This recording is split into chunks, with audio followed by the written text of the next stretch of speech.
Hey, I think I'm live on YouTube. I'm just testing out this whole live stream thing and seeing how it works.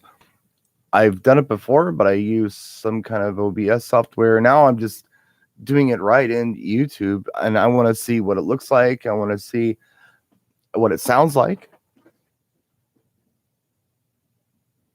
Adjusting the camera and such. Yeah. So there. Well, hello, Lemon. Lemon? I hope I'm probably saying that very wrong, but hi there. Thought we'd just give this a try and see how it worked, see if anybody cared, see if anybody actually tuned in to watch. What's up, Gregory? Yeah. So what's going on, everybody? Everybody hanging in there? I hope you guys are all good. I did post a video, I guess, a couple of hours ago on microphone frequencies. And what I had to do was, well, let me go back. I'm talking to a company right now about getting some gear back on the channel. They are relatively low budget on their marketing compared to who I've worked for in the past. But I was trying to figure out what microphone frequencies we are using here in the States.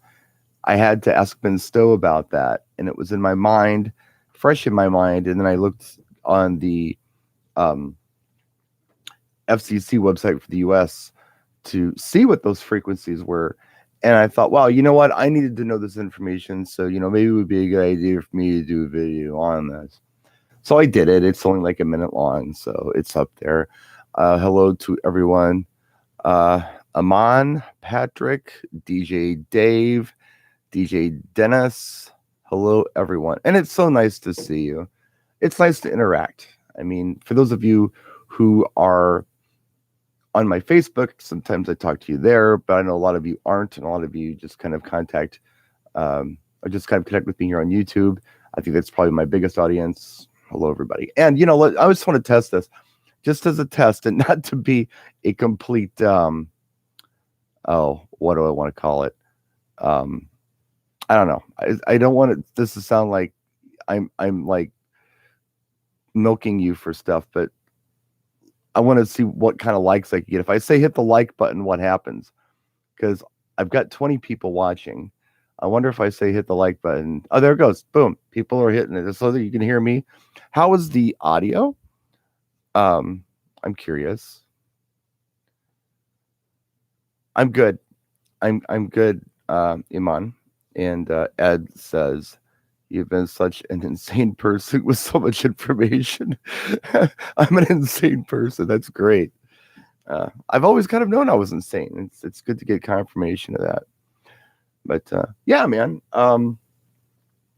this is new. Maybe I'll do more of these. Maybe I'll actually, put something real slick together where I could do live broadcasts and do Q&As.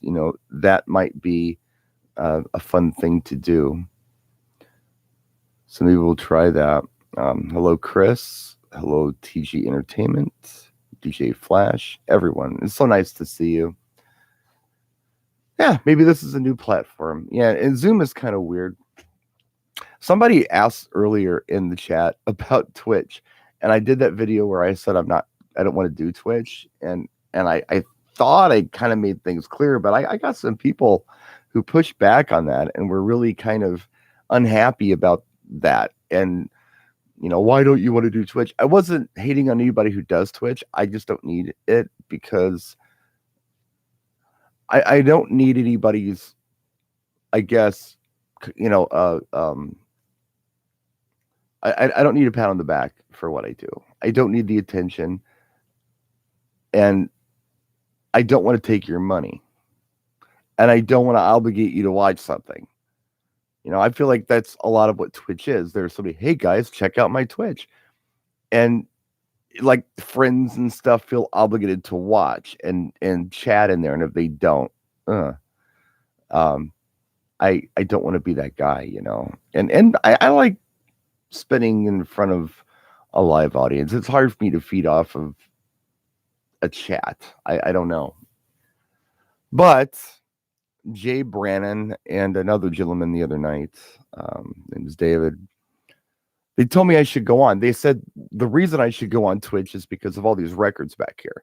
They feel like what I could do, instead of doing some mix show, I could actually do something more like this, where I point the camera at the turntables down here and just like play songs and talk about, the song a little bit, and do more of a music education thing. And if that's something that people think would be interesting, I would like to know about it. I told them, if that's really what you want me to do, I'll do it if you get me a big petition with names, because otherwise I'm not interested in doing it.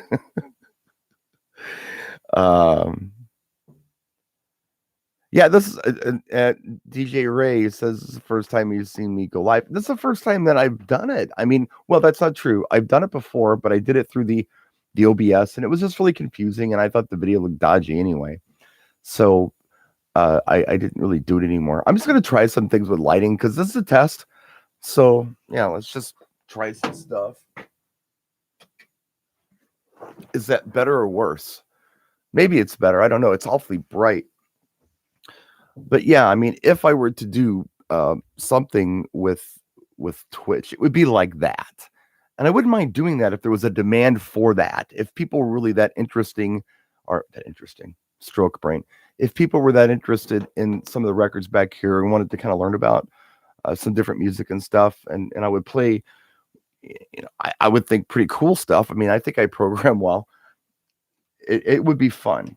So many, when I talk about music, either on YouTube or even in the chill room, which by the way is djntv.com/chill every night, and Zoom, you can participate, you can listen, you can turn your camera on, you can talk, whatever you want to do. They do it every single night, starting at about roughly 9 Central, maybe 10 Central. Some nights are more crowded than others. But whenever I talk about just music, and especially if it's not specifically mobile DJ music, people tend to glaze over. And that's weird to me because DJing for me, I mean, it's an end to a means. I don't DJ for attention. I don't DJ for people to look at me and to play what I want to hear. I DJ for others. I want other people to enjoy what I'm doing. If I'm just spinning tunes and nobody's feeling my mix, no matter how technically good it is, to me, it's just kind of, it's a waste of time. You need to play to an audience and excite an audience. But yeah, I mean, I just don't want to glaze people over. Most people are interested in flashy lights and speakers and things, and less interested in the music, and that's fine. I guess that's just kind of what it is, and that's okay if that's what it is. But if it is indeed what it is, I don't want to take the time to do like a Twitch thing. So I know you were joking, but still, it's a thing. Long-time viewer, and I don't blame you for not wanting to use Twitch. Well, yeah, it's just, I'm not hating on anybody who does it again. It's just something that I don't know. I don't need it. Like some people need it, like they've got nothing right now, and they need to do something that feels maybe kind of normal and it's kind of fun. And I totally get that. I'm just not that guy. And I mean, Jesus, everybody's on Twitch. If I go on there, am I stepping on somebody else? I don't know. I have no idea. Let's see, what do we got going on here? You could do music history kind of streams. That'd be pretty cool. I think it would be cool. I just don't know if anybody else would like it. I could dig into some pretty neat stuff, and I would enjoy it a lot. I just don't know if anyone else would. So, yeah. Let's see. You almost can't do it on YouTube. You have to do it like on Twitch, and then it's a live broadcast and it's done. Like if you save it, they copyright claim you or whatever, strike you or whatever the case might be. A vinyl tasting, yeah, it's basically what it would be. It's a vinyl tasting. Just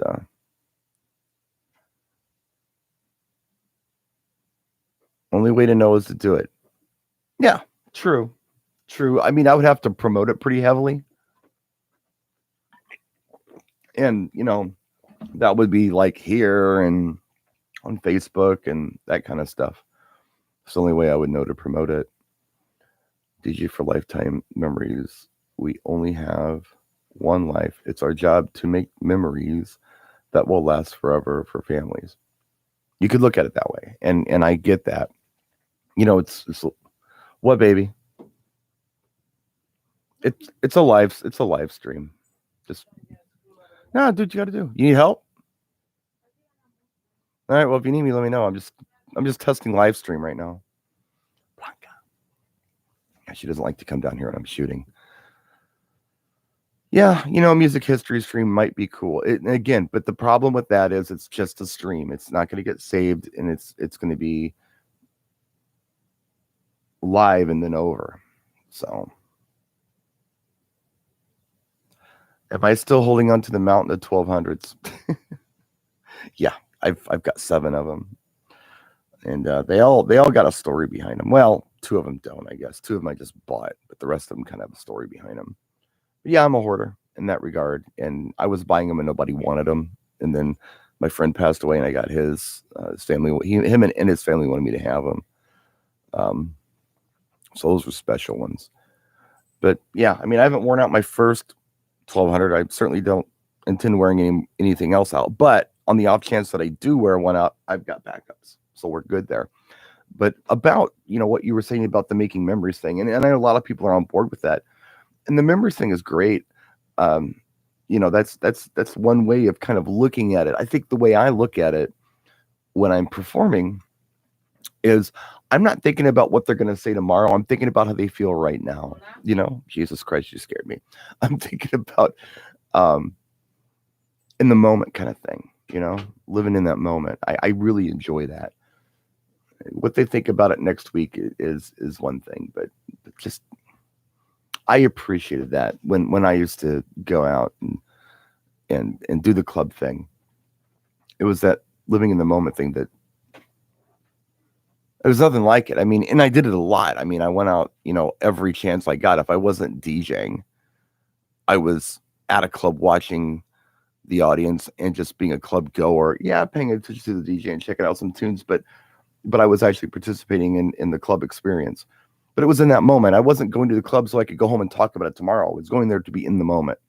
So it's kind of how I think about it when I gig, I guess, and be a little backwards. Let's see here. Do you remember the gig where it all clicked and you never doubted your skills ever again? I don't know. I think for a long time, I probably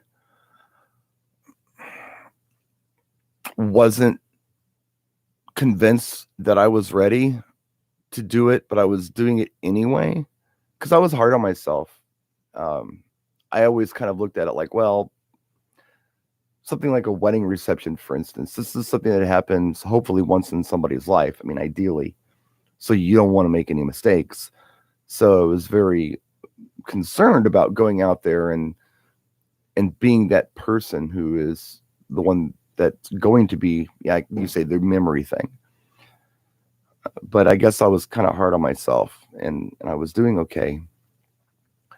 So yeah, I don't know. I don't know the answer to that question. I think it just kind of took time over repetition. And I'm always learning though. Every time I go out, I learn something new, and I try to incorporate that into, you know, who I am and what I do.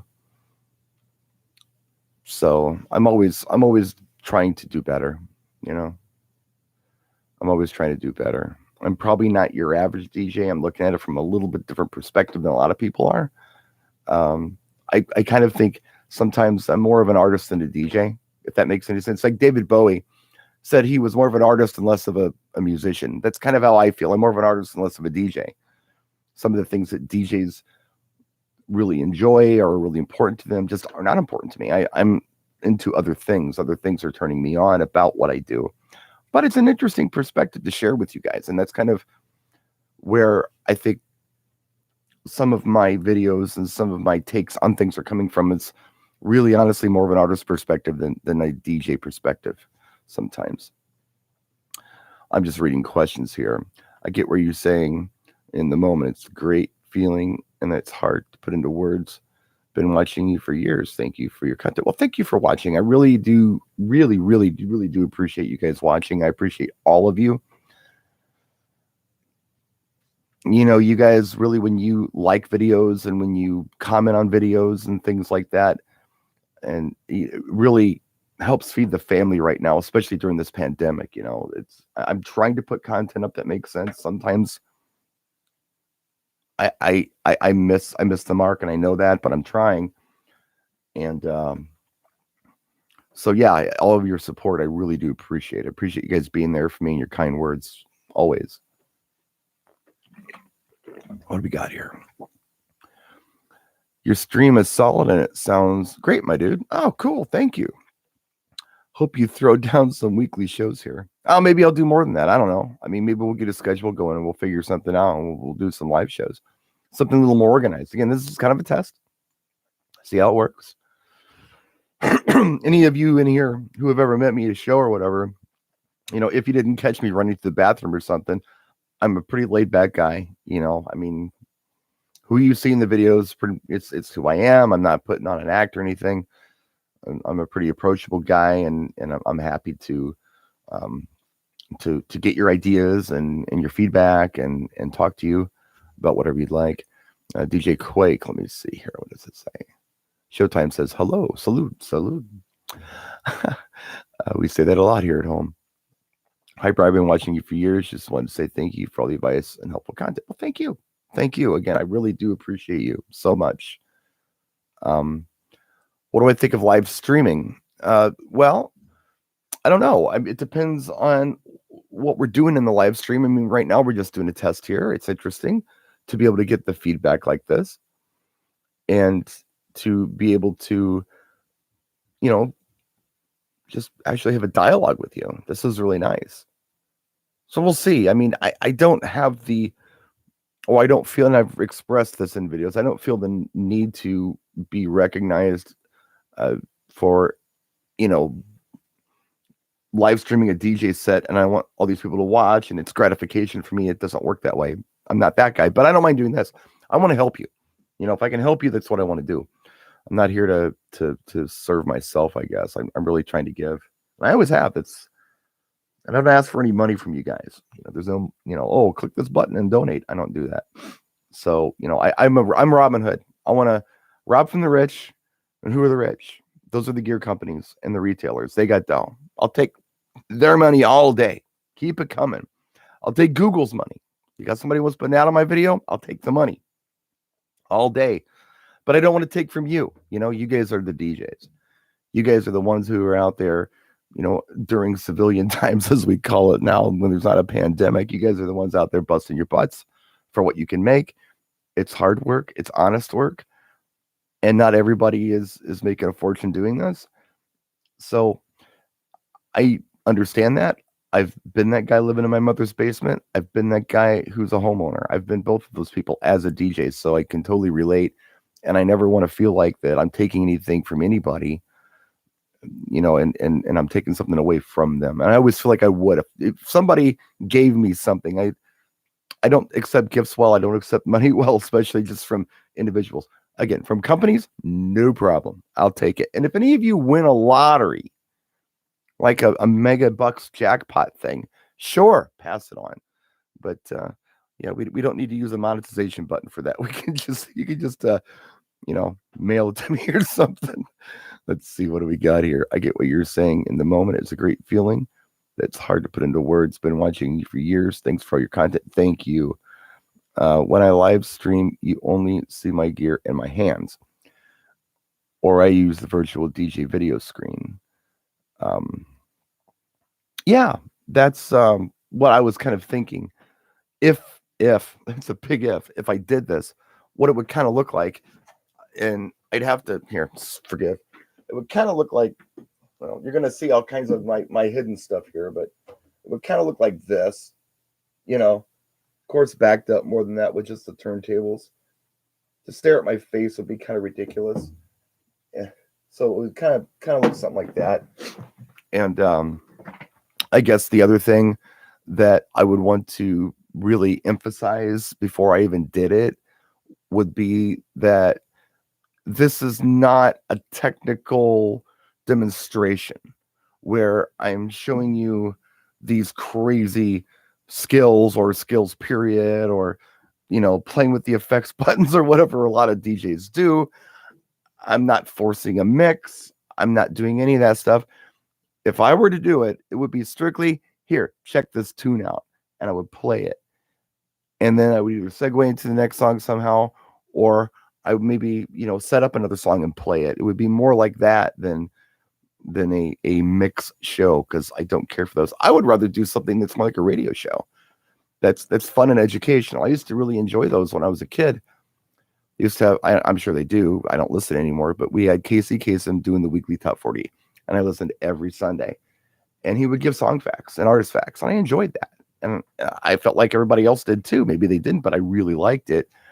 I would love to do something like that. That would just really fill a gap, because I would love to share so much of this stuff with you guys and turn you on to things that you don't really know. Maybe you don't know about.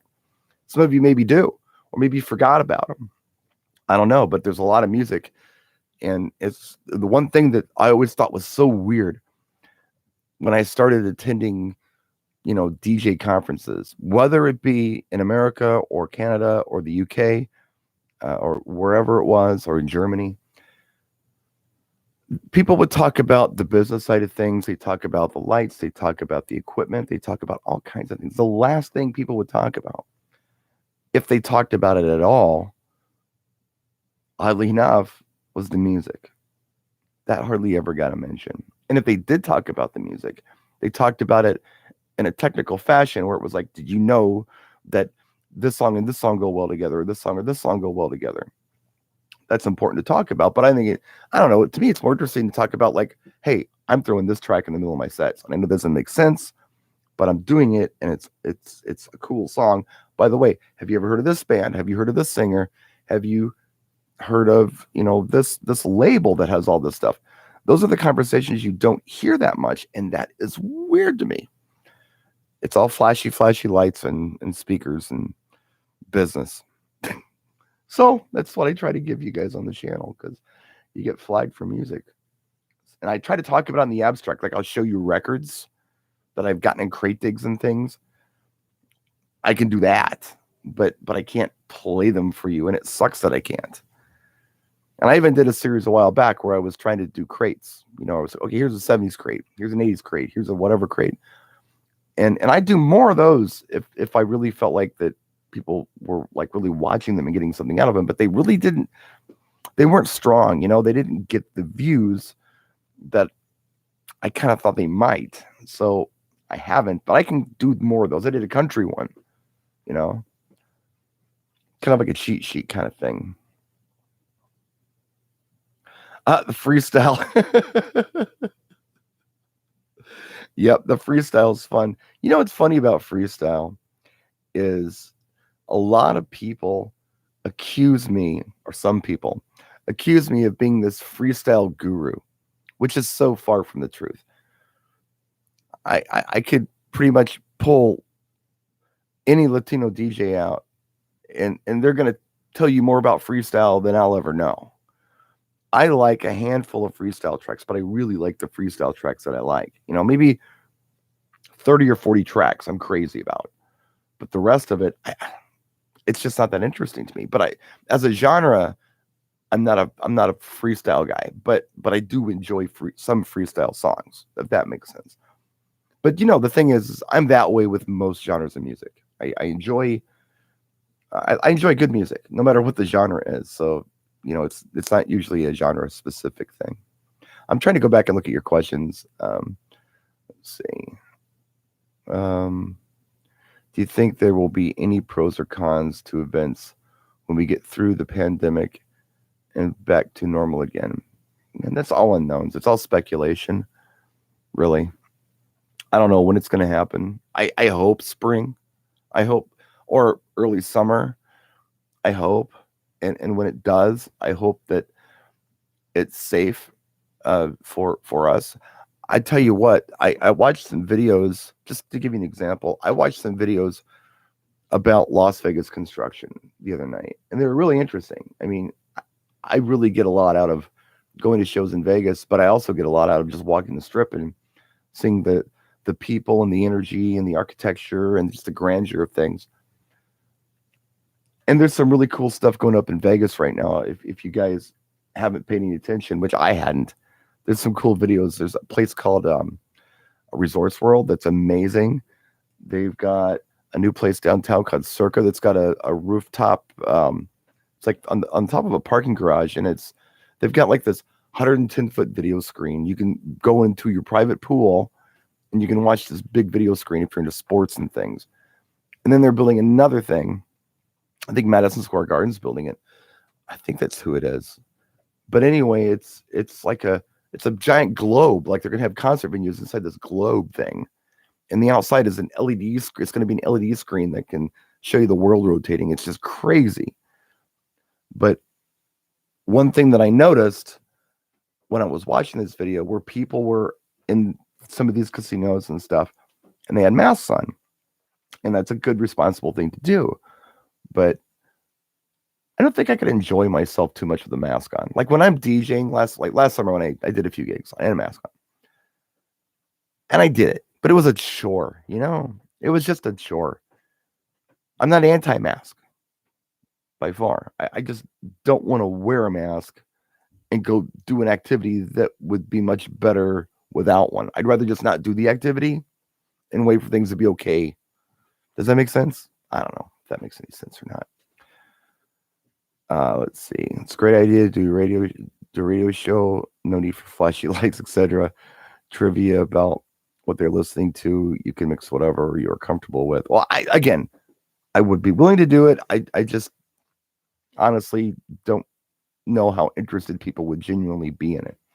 And I know some of you are so cool, you would just tune in anyway.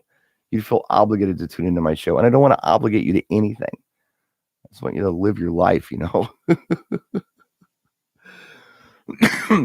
Excuse me.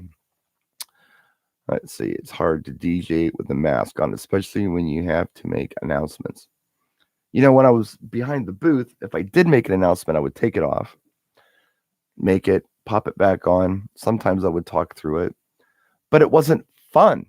You know, watching these people walk around casinos with a mask on didn't look like fun. You know, I don't want to worry about things when I'm trying to have fun. It seems like I've got this other thing on, even going to the grocery store. I mean, because I do most of the shopping here. I'm in and out. I know what I want. I'm not screwing around in there. I'm not looking at a bunch of stuff that I don't need to buy. I'm getting what I need to get, and I'm getting out because I don't need to hang out. I don't need to like just stand around and poke around and screw off. I'm not going to go down a food aisle that I'm not interested in just to see what's there. I'm going to get what I need and get the hell out because I don't dig it. It's not fun for me. I guess you also have to take into consideration the things that I have to do anyway on a daily basis just to function, because I'm already compensating for, you know, the disability stuff. You throw one more thing into that loop, like sticking a mask on your face or a snowstorm or getting kicked in the shins, and it's a lot harder. You know, I need to deal with one thing at a time. And if I can deal with just the disability, that's enough. If I got to put something else on top of that, it makes it harder.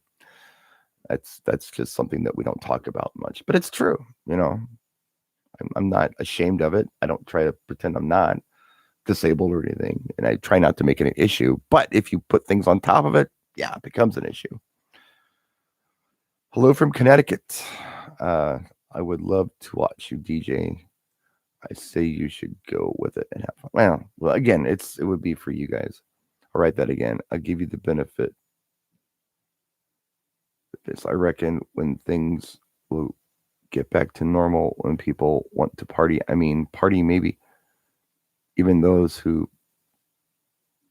pass normally want to party. I think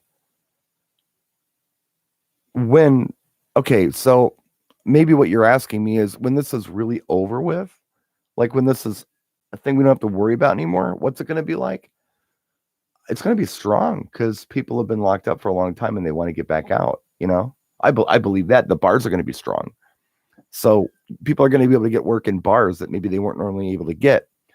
Because once the all clear signal comes off, and you can go out and safely go party again. It's legal to do it. It's safe to do it. You're not putting anyone in danger. Everyone's going to want to go out. This isn't going to be like, oh, well, it's the off season. No, there's going to be an on season. It's going to last a while. So bars are going to be competing for business. And to make an establishment more interesting, they got to do things. And one of those things they can do is have entertainment. And we provide that. So it could be very good for us. I don't know about lasting effects. I think maybe the handshake's dead. But yeah, people are still going to dance and party and be social and drink and eat. We might not have buffets anymore. Maybe that's just the thing we've decided isn't the thing to do. But I don't think it's going to really have a negative effect on what we do as entertainers or for our business. I think it's going to be good for us. Maybe smaller events. I don't know, but who knows? It's all speculation. It's hard to say. Good to see you streaming. I also to fellow DJs, a lot to look forward to in the future. Take this time to practice. Yeah, absolutely. I've taken time to do so many things. Like I've cleaned down here several times and, like really straighten up. And then I do a project and I leave it. And then I do another project and leave it. And then I look around and it's like, oh crap, it's a mess again. So I started cleaning again yesterday. There's not a record here that doesn't have a place to be. All the records are filed. And it's been a long time since I've had all the records filed. So I've done some cool things since this. And right now in Wisconsin, it's very cold where I live. I think, I don't know. I mean, at best, right now, it's in the teens.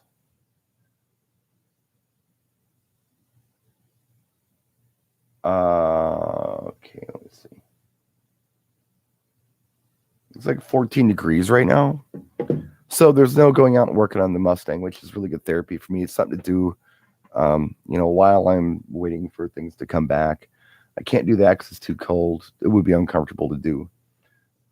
We're kind of stuck inside. So I'm looking at indoor projects. Blanca is painting the spare room. She didn't like the color, so she's changing that.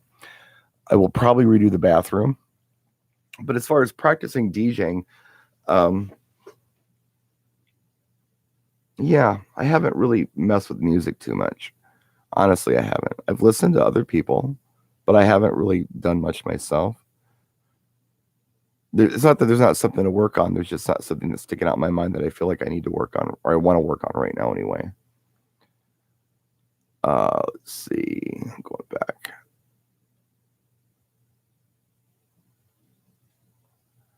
Oh, have I thought of being a strip club DJ? I've done it. I did it for one night, and it was the most depressing thing I'd ever done in my life. I hated it. I hated the people I was working with. It just felt wrong, and I never did it again. That was probably, I don't know, 30 years ago. Yeah, probably 30 years ago. But yeah, I'll never do that again. I know people who say things like, oh, yeah, I did the strip club thing. I can never do it again. So, well, how long did you do it? I did it for 6 years. Like, Jesus. I was lucky to do 6 hours before I knew it just wasn't for me. Let's see what else we got. I'm in South Jersey. It's cold in the snow. The weather is cold here. Like I said, it's like, what I'd say, 14 or 18. Or it's cold. It's in the teens. Let's see. I hate to miss questions. Can you vlog? Snow lovers. And you are not in a warmer climate. You can look out your window and see snow. So my question, what did you think the online NAMM this year? That's a good question. The online NAMM was as good as it gets. I mean, that's all they felt like they could do, I think. And I made some contacts. Quite frankly, it's nothing that's changed in my life. But I did make some contacts.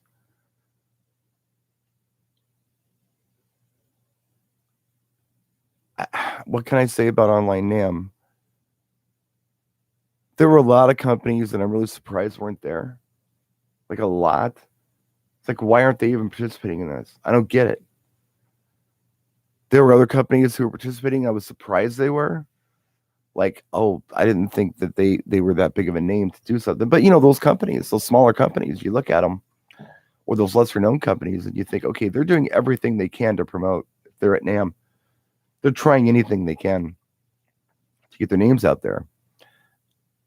So they're ready to do some marketing, some business. And that's kind of what I do. If I see something cool at something like the NAMM show, when I go to it, I think to myself, hey, you know what? I think DJs would appreciate this. I think they'd like videos on it. And then I talk turkey with whoever the people are to talk turkey with about it. And I just show you a video anyway. I'll take it in the booth or whatever. But if I can get it in-house and like demo it and stuff, even better. There wasn't a lot of new product this year, but I mean, how can there be? I mean, trade routes are a little weird, and who's buying stuff right now anyway? So it was different. They did their best, I really think that NAMM did their best. I don't know that the powers, the companies and the manufacturers and such, I don't know that they did their best, but I think NAMM did their best. Some of them did fantastic. I think Electro Voice knocked it out of the park. Their videos were great. They had some nice stuff. They had the Evolve 50M that they launched. They did a really nice job. Pioneer really tried to do something entertaining, and there were some companies that really tried to do something cool. But there were other companies out there that just blew it off. Strangely enough, they just didn't even put their name on a banner or anything. They just pretended it wasn't happening. I found that weird. Let's see. Producers say they can't enjoy listening to music because they listen technically and not as a fan. Do you ever have the same issue when you are listening to other DJs? Interesting question. I used to play in a band. I used to play bass. I played little keys. I might do some key stuff here later on this year too, just to show you. I play guitar. And for a long time, I couldn't, like if I was playing bass, if that's what I was focused on, every song, all I could do was pick out the bass line. I couldn't like enjoy everything as a whole, So I get what you're saying. It's interesting that you've picked up on that.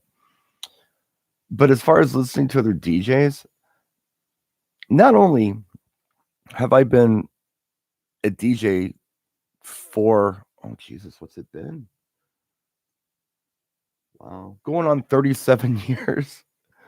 But I've also been going out for that long, like skating rinks and nightclubs and bars and things. I always loved the social aspect of what we do, really enjoyed it. Stuff that I don't know that people do anymore. They go out and they actually meet people. I think now a lot of it's social media, but in the old days, you go out and you'd meet people. And, the DJ was kind of like the person who created the atmosphere. That was their job. And that's how I like to look at what I do. I'm creating atmosphere. I'm not the party. The audience is the party. I'm just helping create the atmosphere to facilitate it with lighting, with sound, whatever. So I can listen to music. I can listen to DJs, and it's not a work thing because I'm not too wrapped up in mixing and scratching and shit. It's not my thing. I can do it. I've been able to do it for a very long time, but it's not something that I feel like if I work harder on, I'm better. No. My opinion is the more I learn about music and people and what they respond to, the better. My skills are like secondary to the connection that people have with the songs that I play. It's less about what I play than how I play them, if that makes any sense. So I'm able to separate it. I don't know if that made any sense or not, but that's my off the head answer to your question. Hey, what's up, bro? There's Morrow. Morrow's in the room. What's up, dude? Let's see. I'm looking here. What do you do with your old equipment? Reason I ask is that about 12 years ago, you taught me how to step Set up a basic speaker system. Subset, there's a lot of these just starting out. Your startup advice. What do I do with my old equipment? Well, there's a lot of stuff here. There's a lot of stuff that's not here. And I have sold a lot of stuff that I'm just not using anymore. Like, if anybody out there wants like moving heads, oh my God, please let me know. I got moving heads.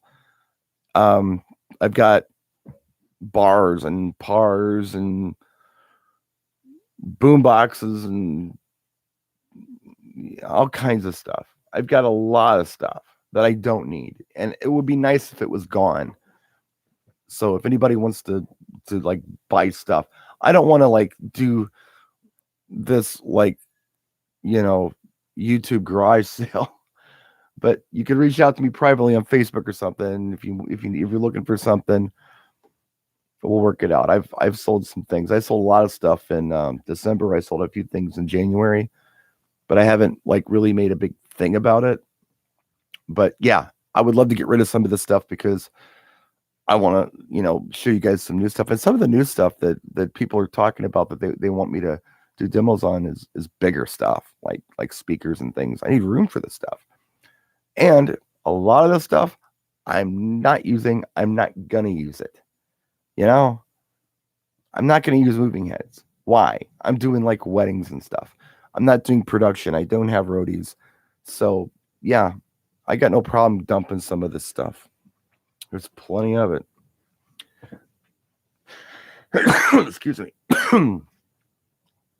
Yeah, UK doesn't help. And the power would be different on most of the stuff anyway. Well, I got plenty of lighting.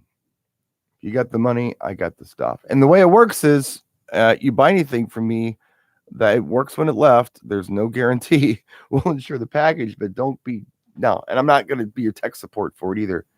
Here it is, worked fine. Most of the stuff that I have, the majority of the stuff that I have, the only time it was ever used was for in-house demo. Maybe it went out to a gig to show you guys what it looked like at a gig. Or maybe it went to like Hot Water for a demo or something. But most of the stuff I have is very low hours because, you know, as you guys know, when you put together your systems, most of us think it out. We think about what we want for sound, what we want for lighting, how we want to pack it up, how we want to set it up. And you get it and you practice it and you put it in your garage, your basement or whatever. Imagine what it'd be like as if every time that you went out, you had to change it. That's what it's like when you get all this stuff coming in for demo. You don't always want to change it. Sometimes you just want to like go with a proven formula that you've put together that works. So a lot of this stuff, even though it's cool, it didn't really benefit me to incorporate it into the system. It didn't benefit me to change anything out. What I had, I liked, and I didn't want to change it. So a lot of the videos you watch of my gig logs, it's the same stuff. It's always the same stuff. You need to get in a rhythm for this. And that, and just, you know, I hate bringing up the disabled thing again, but Jesus, you know, when you've only got one hand and you're limited, you don't want to take a lot of time trying to figure something else out or take a lot of time setting something up and bringing it down. You want easy stuff, or I do anyway. And, you know, I'll be 50 years old this year, by the way, guys. So I'm not getting any younger. Some of you young kids want tractor trailers full of trussing. And, you know, when I was 20 years old, I did too, but not anymore. Not anymore. I want small. Hello, Kelly. Let's see what we got here. Just kind of doing a quick look. I'm going to be on here for 43 minutes. I should probably not do this. I've got a big audience, but this is probably something we should probably bounce off from. I'm going to start dropping off because I'm going to get boring. See, down to 40 already. You're already dropping off. Let's see. I'm just looking through, making sure I'm not missing any big questions. Let's see. I don't know about your Newmark turntable. I'm sure you could, I guess. I don't know. I'm like, actually, believe it or not, the worst tech guy in the world. I'm a music guy. I learn what I need to learn about things, and then I don't bother with them anymore. So I'm an end user, as they say in the IT profession. What is your go-to battery-powered speakers? Thanks. Depends on what I'm doing. There are, well, the Maui 5 Go, I think, is a really good speaker. I like it a lot. I've had them for going on 3 years in May. So I got my first one. It's a column array. Lasts a long time. Super easy to set up and break down. Really nice for like wedding ceremonies and things. Battery lasts a long time. It's got Bluetooth. I use it like in the shop all the time too. It's a great speaker. I noticed that LD Systems, they haven't seen any advertising on this really, just on their catalog. They got a Maui 5 Go 100, and it looks like it's a budget version of the Maui 5 Go. It's less battery time. I think we went from a 5,500 milliamp battery to a 3,500 milliamp battery, and they're talking about, instead of like 20 hours of up to 20 hours, about up to 12 hours. So I think it's a budget piece. So that'll be interesting for those of you who don't need the long battery. But the other battery powered speaker that's really interesting, and I mean, I did some videos on it, but it's a really nice speaker, is that American Audio Apex 12 Go BT. That is a nice speaker. It's $200 and it sounds really good for $200. And I've used that too. Like I've rolled it out. Like if I have it like upstairs, I'll roll it out on the disco porch and sit out there and listen to tunes. I did it a couple times last summer. I'd rather do the Maui 5, but the Maui 5 requires setup. So you got to take these bags apart and put these columns in there. It doesn't take any time, but if this big 12-inch speaker is already up there and it's on a roller, I just roll it out, turn it on, and go. I didn't have to deal with the setup. So I did that a little bit. I had it in the foyer for a while and used it. But you could very easily use that for a ceremony. You could use it for a backyard party. You could use probably two of them and do mains for a short outdoor event. I don't know how long the battery life is on them. I would assume 3 or 4 hours, at full blast, maybe longer. I don't know. But that's only $200. That's a pretty cool little speaker, I think. Speaking of DJ gear, I've given you a voucher that allows you to get whatever you want. Setting up the gear is not a problem for you either. What are you getting? Well, Ian, what am I doing? I think if I'm doing the parties I'm, have been doing for the last few years, which are wedding receptions, usually under 150 people, more intimate events, I've got what I want, really. I can't think of anything that I want. I'm not sitting around wishing I had this gear that I don't have, because I've got everything I want. The Evolve speakers are wonderful. The 50s or the 30Ms are wonderful. The Pioneer DJM 450 mixer is actually really good. It's a little battle mixer. People aren't supposed to use it the way I use it, but it works the way I use it. It's a MIDI mixer, but it's tiny. It's like a baby Nexus. I really, really like it. The only thing it's lacking, which every DJ mixer out there is lacking, is good microphone inputs. But I use a DBX Go rack for that, and that's tiny. It goes in the rack.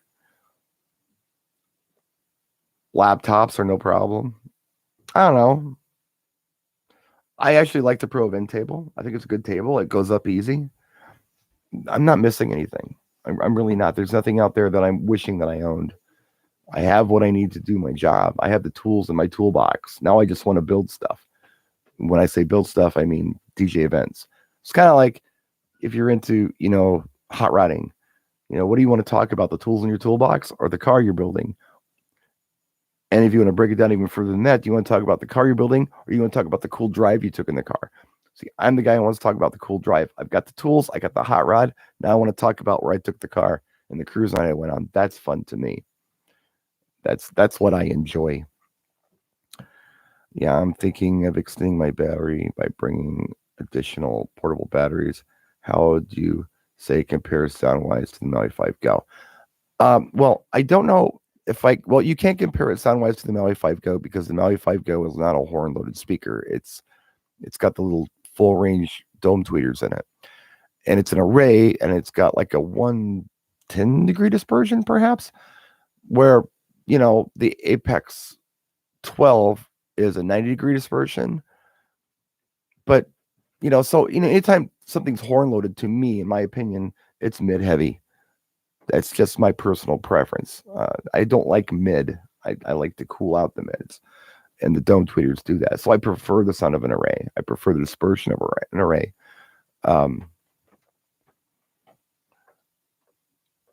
I will say that the Apex 12 sounds a lot better than whatever their first battery powering offering was. I don't remember what it was called. The little 10-inch. They're not here anymore. Like a 12 Go BT. I can't remember what I don't remember what they were. But it was a cheap speaker. It sounded cheap. It worked. It was battery powered, but it was kind of cool because it was battery powered. I have no problem with that Apex 12 Go. I think it's a nice little speaker. I think if you're looking for even better sound quality than that, you could step into an array. But, if you're playing clean files, if you are EQing things right, you're going to get a really nice sound from that, or any other speaker, really. If you're just throwing crap files at them and you're wondering why your system doesn't sound good, well, shame on you. Your audio chain's compromised. So that's why it sounds like crap. Yeah, ELS Go BT. That thing sounded pretty dodgy compared to the Apex. The Apex is leaps and bounds beyond the ELS, I think.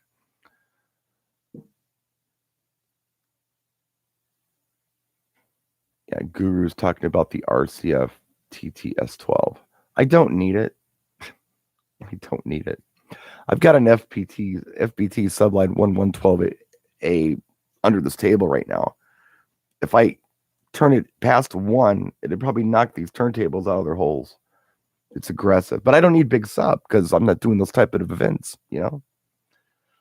For what I'm doing, those Evolve 50s are fine. The 30Ms are fine. I don't need additional sub reinforcement. If I was doing maybe quinceañeras with it or school dances or something, maybe I want some more boom for the type of music that the crowd wants to hear.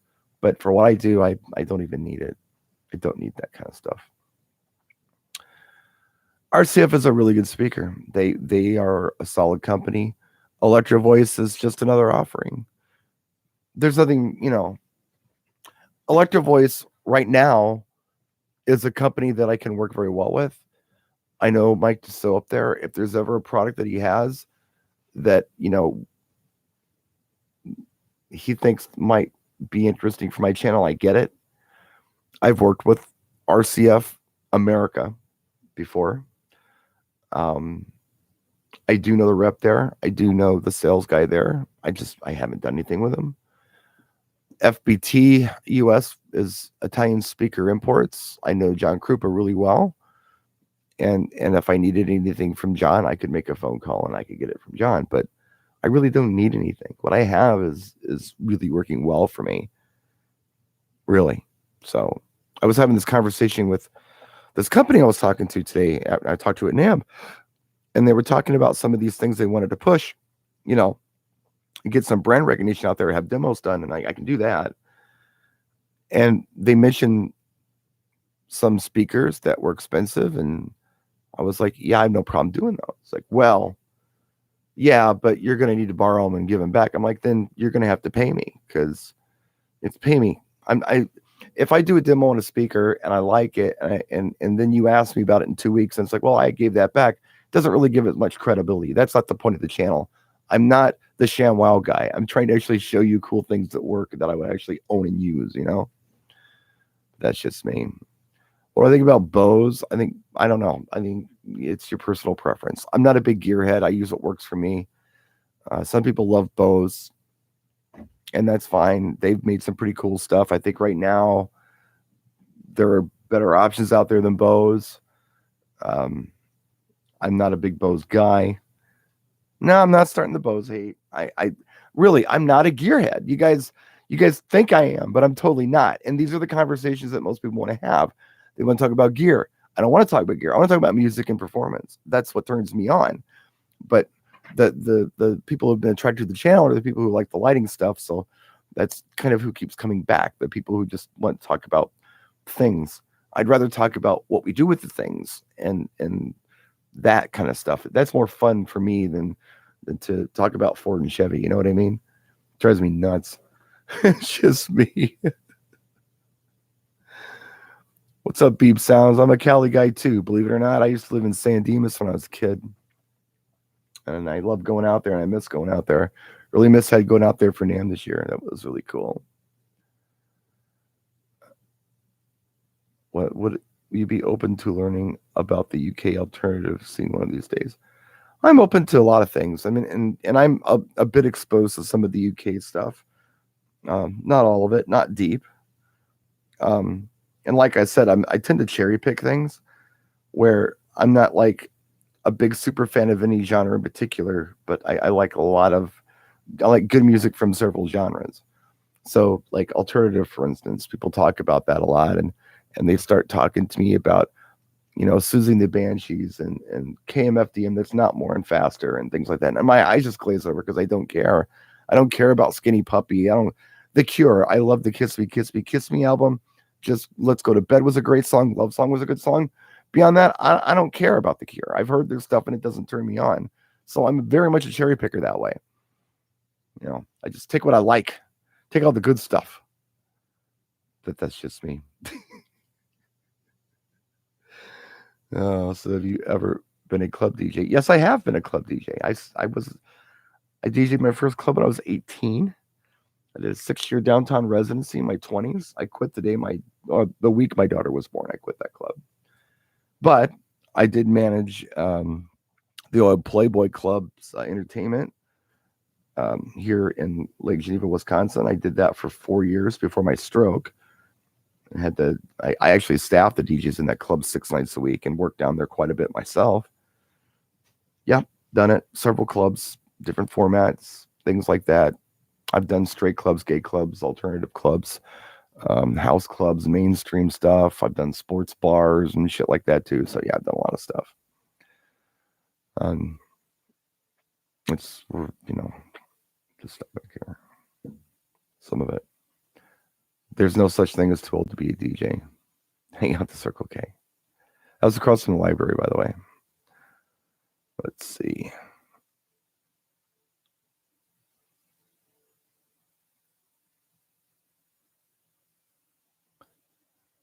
Favorite reception dance opener? Well, I don't know, man. It just depends on who the audience is.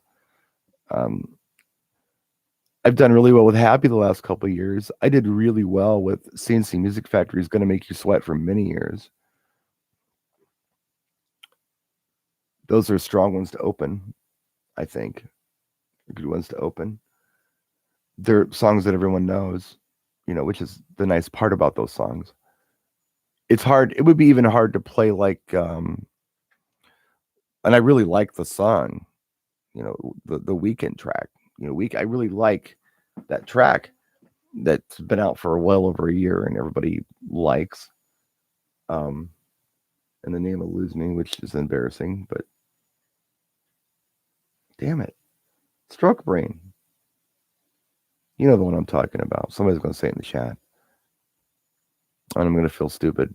I keep on thinking something about knives or stabbing or something. I don't know. Anyway, that song is a great song, but seeing how 2020 went and seeing how I don't think my mother knows that song. I don't think, Blinding Lights, that's the one. I don't think that's going to be a good dance floor opener unless I'm only dealing with a young hip crowd. If I'm dealing with a mixed crowd, as much as I love that song, I don't think it's right for an opener. I think it's right for later, but for an opener, I really want to do things that are more in everyone's lexicon. Does that make sense? That's just the way I prefer to do it. That's what I enjoy doing it.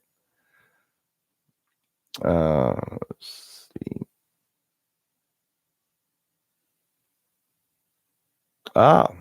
B Diddy in the house. Look at that. I know who that is. I'm just about ready to wrap this up. Every time I'm ready to go, somebody pops a question up. I'm trying to hit everybody, and I hope I didn't miss anything.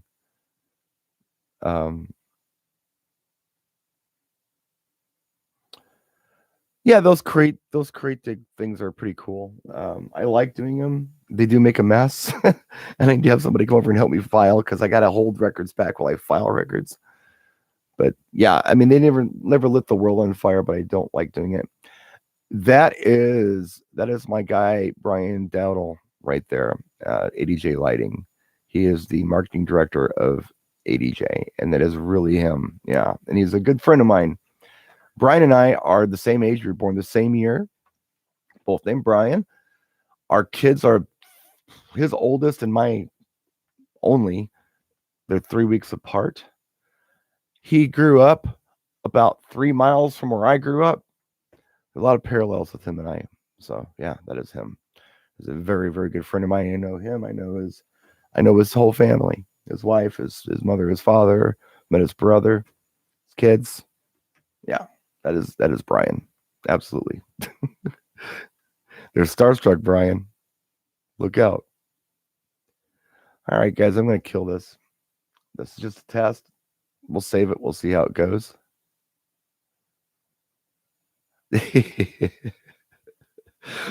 Oh, Brian Dowdle is the best. By the way,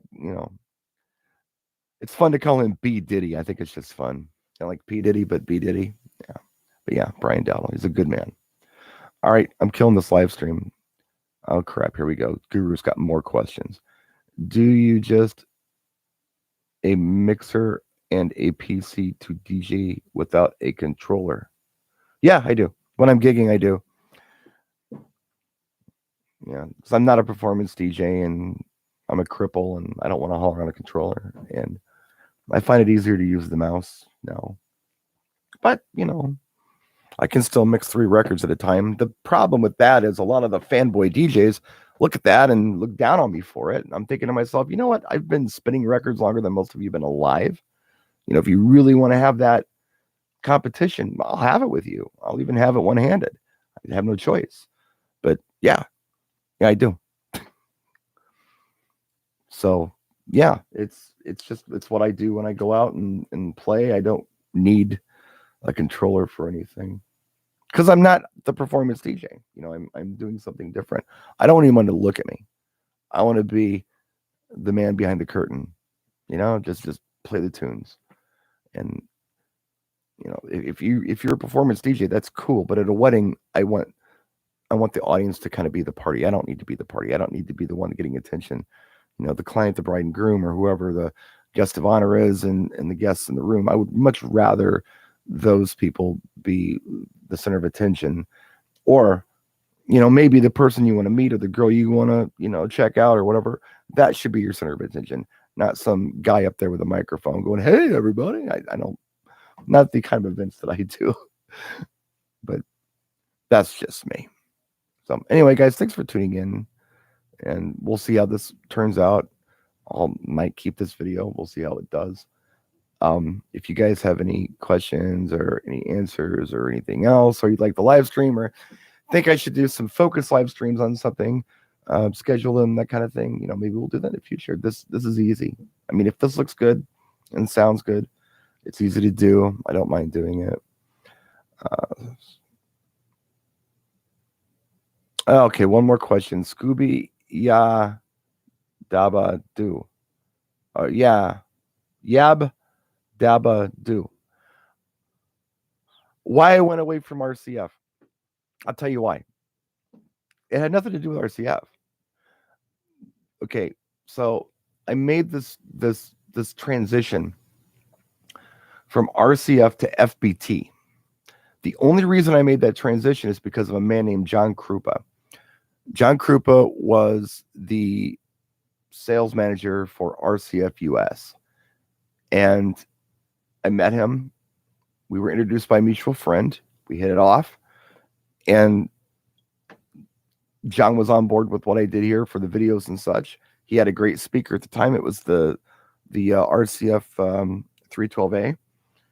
It was my first powered speaker. He sent them. I did the videos on them. A lot of people bought them. I thought, to this day, I think probably the best speaker, the best sounding speaker that I've ever had. It's not the prettiest speaker, not the loudest speaker, but the best sounding speaker I've ever had. I really liked it and did some other things. After I had my stroke, I used I think it was the 408s. They were my tops. They worked really well. John Krupa left RCF. I no longer had a contact with RCF. So John started working at his own company called Italian Speaker Imports. They import GTS microphones. They do Bespeco cables and stands, and they also do FBT, which is the other Italian speaker company. They're miles from each other, probably 60 miles from each other, but they're Italians. They know each other. They've worked together. They're made in Italy products. So John says, "Hey, how about you do FBT now?" And I'm like, "Hey, anything you say, John. You're a great guy. I trust John.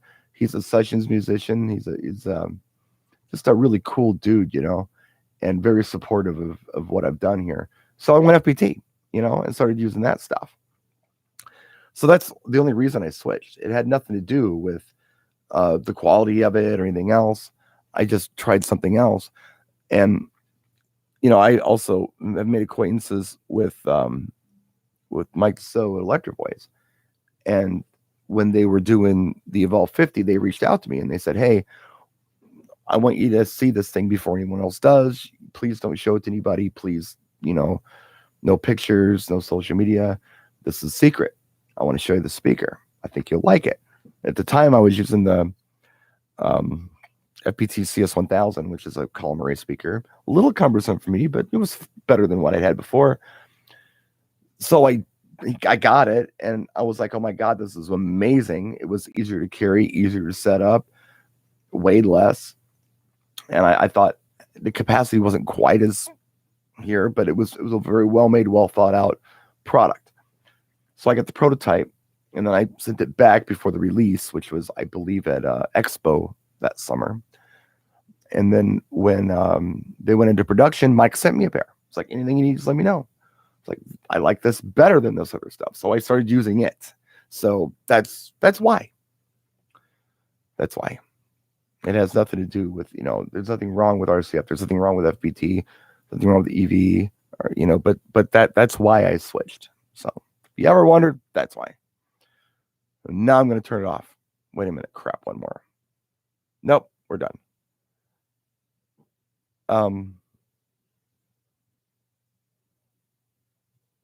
Yeah, we're done. I hope you guys enjoyed this test. It's supposed to be just a test, and we did open questions. And maybe we'll do more open questions. Maybe we'll schedule it and do something. I don't know, in the next day or so. We'll see. Or maybe at night. I like nighttime. Nighttime's more fun. So take care of yourselves. Thanks for you watching the videos. Your likes and your comments really are very helpful. Thank you so much for all of those things. I do appreciate you. I am here for you. If you need anything, please reach out. I'm here to help. That's it, guys. Take care, and we'll see you next time. Practice and enjoy.